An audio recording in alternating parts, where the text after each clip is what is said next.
Salut tout le monde, c'est les mythes de Circé et aujourd'hui on va définir ensemble qu'est-ce que la réduction des risques, quelles sont les valeurs de celle-ci et quels seraient quelques petits conseils que je peux vous donner dans le but de réduire au maximum vos consommations, même si, attention, il est toujours préférable de ne rien consommer, mais si ça devait être fait, à la fin de la vidéo vous avez peut-être quelques petits conseils. Alors, la réduction des risques, c'est quoi?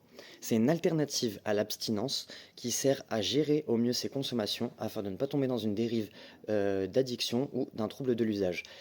C'est une manière de diminuer ou d'arrêter ses consommations sans forcément passer par l'abstinence, par un sevrage ou par un parcours de soins.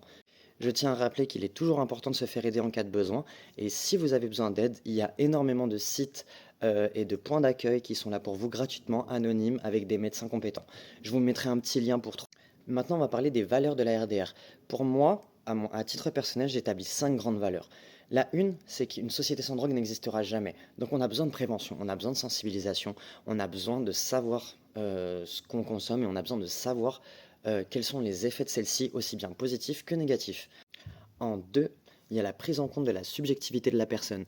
C'est-à-dire qu'il faut faire attention de ce dont à quoi on parle et avec qui on parle. Chaque personne est différente et chaque personne doit avoir une approche différente autour de son parcours de soins et ou juste d'un accompagnement. En 3, c'est les pratiques et les usages évoluent. On a besoin des consommateurs, on a besoin d'un retour des consommateurs par rapport à leur consommation, les méthodes de consommation et ainsi que les nouveaux produits qui sortent tous les jours. Donc là, j'en viens au 4. Si vous avez une expérience à partager, si vous avez quelconque témoignage, mes DM sont ouverts.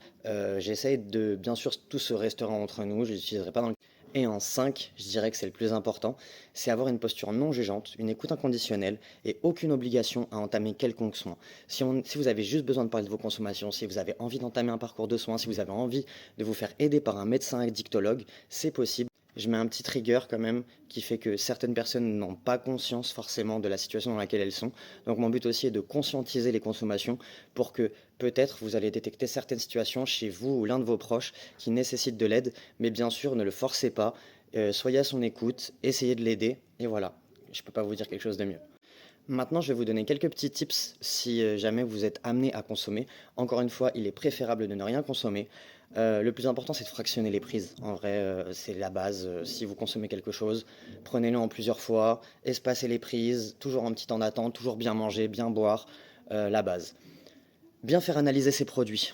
On a trop souvent, on a trop souvent de doutes sur le produit duquel on consomme. Donc maintenant, il y a plein de structures et de plateformes d'analyse qui sont gratuites et anonymes. Franchement, n'hésitez pas. Si besoin, vous me demandez en DM, je vous envoie l'adresse la plus proche de chez vous, il n'y a pas de problème. Et on se dit à bientôt sur les mythes de Circé.